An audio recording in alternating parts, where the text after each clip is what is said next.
Hello મિત્રો, કેમ છો? દમુસ કિચનમાં આપનું સ્વાગત છે। તો આજે આપણે શિયાળામાં મળતું ફળ એટલે કે આમળા એ સી વિટામિનથી ભરપૂર છે અને રોગ પ્રતિકારક શક્તિ અને સ્વાસ્થ્ય માટે ખૂબ જ ફાયદાકારક છે। તો આજે આપણે એકદમ ખાટું મીઠું અને ચટપટું આમળાનું અથાણું બનાવીશું। તો આ અથાણું લાંબા સમય માટે પણ તમે સ્ટોર કરી શકો છો। તો ચાલો બનાવીએ આમળાનું અથાણું, અને એ બનાવવા માટે આપણે તેની રેસીપી શરૂ કરીએ। તો આમળાનું અથાણું બનાવવા માટે મેં અહીં 250 ગ્રામ એટલે કે 250 ગ્રામ આમળા લઈ લીધા છે। અને આમળા મેં મોટા મોટા લીધા છે, કેમ કે મોટા આમળા લેવાથી તેમાં તુરાશ ઓછી હોય છે। હવે મેં એક તપેલીમાં પાણી ગરમ થવા મૂકી દીધું છે અને તેની ઉપર મેં કાણાવાળી ચાળણી મૂકી દીધી છે, કેમ કે આમળા છે એ ઓછા છે એટલે આમાં ચાળણીમાં બફાઈ જશે। તો હવે પાણી ગરમ થાય ત્યાં સુધીમાં આપણે આમળામાં ચપ્પુની અણીથી કાણા પાડી લેશું।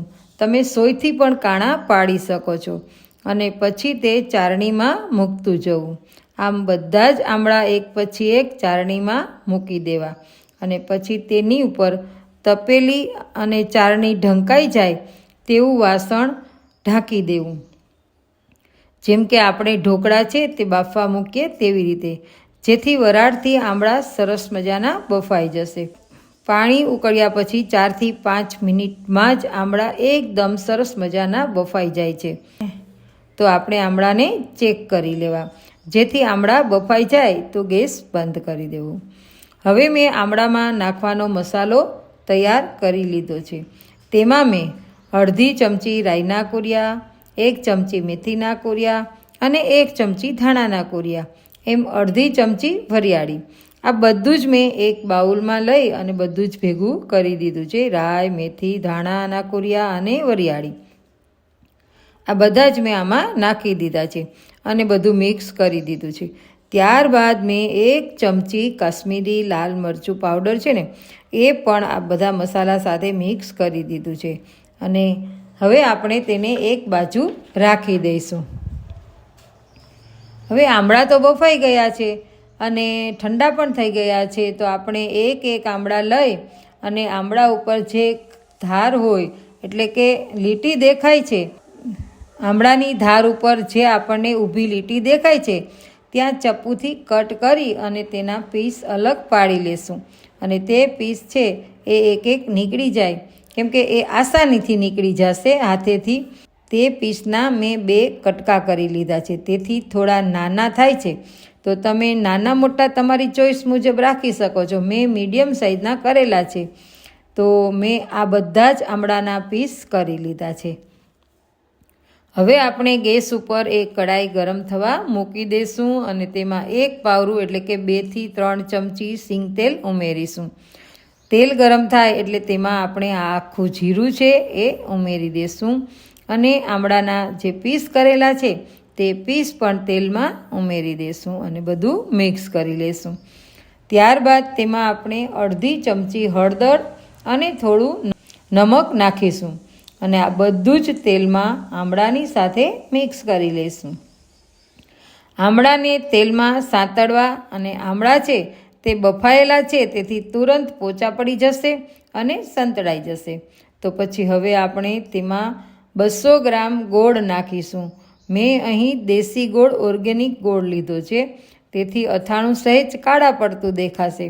તમે કોલ્હાપુરી ગોળ લઈ શકો છો, જેથી અથાણાનો દેખાવ છે એ સારો લાગે, પરંતુ દેશી ગોળ છે એ શરીરને ફાયદાકારક છે। તો હવે આપણે આ ગોળને આમળા સાથે મિક્સ કરી અને મેલ્ટ થવા દેશું।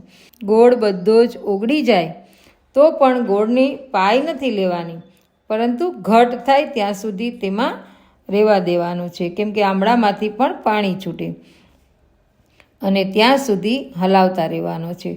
તો ગોળ છે તે ઉકળી રહ્યો છે અને હવે આપણે આ આમળા અને ગોળમાં જે મસાલો કરેલો આપણે રાઈ, જીરું, ચટણીવાળો એ બધો મિક્સ કરેલો મસાલો તેમાં એડ કરી દઈશું અને બધું જ સારી રીતે મિક્સ કરી લઈશું। મિક્સ થઈ જાય અને થોડીવાર ઉકળે ત્યાર પછી આપણે 1 ચમચી કાશ્મીરી લાલ મરચું પાવડર તેમાં એડ કરી દઈશું, જેથી કલર સારો આવે અને દેખાવ પણ સારો આવે અને એકદમ લાલ ચટક લાગે. હવે આપણે તેને ઉકળવા દઈશું, કેમ કે હજી જોતાં તેમાં ગોળનું પાણી પાતળું છે, કેમ કે આમળા છે તે પોતાનું પાણી અંદરથી છૂટું પાડે છે, તો પાણી આપણે બળવા દેવું પડશે. તો હવે જુઓ, ગોળનું પાણી ઘટ થવા લાગ્યું છે અને ધીમે ધીમે આપણું અથાણું તૈયાર થવા લાગ્યું છે. તો આપણું આમળાનું ગોળવાળું અથાણું તૈયાર થઈ ગયું છે. તો આપણે તેને હવે સર્વ કરી લઈએ, એટલે કે ડબ્બામાં ભરી લઈએ. આ અથાણું છે ને તે ઠંડુ થાય પછી જ કાચની બોટલમાં ભરી લેવું, જેથી કરીને લાંબો સમય સુધી બગડતું નથી. તો તમે જરૂરથી ટ્રાય કરજો અને અથાણું ખૂબ જ સારું થશે અને રોટલી, ભાખરી, થેપલા સાથે તેનો રસાવાળો મસાલો છે તે ખાવાની ખૂબ જ મજા આવશે અને સ્વાદિષ્ટ લાગશે અને આપણા શરીરને પણ ફાયદો થશે. તો તમને આ મારી રેસીપી પસંદ આવી હોય તો ફ્રેન્ડ્સ ફેમિલીમાં શેર કરજો અને મારી ચેનલ જો તમે પહેલી જ વાર જોતા હોય તો ચેનલને સબસ્ક્રાઈબ કરી દેજો. ફરી મળીશું નવી રેસીપી સાથે, ત્યાં સુધી બધાને આવજો.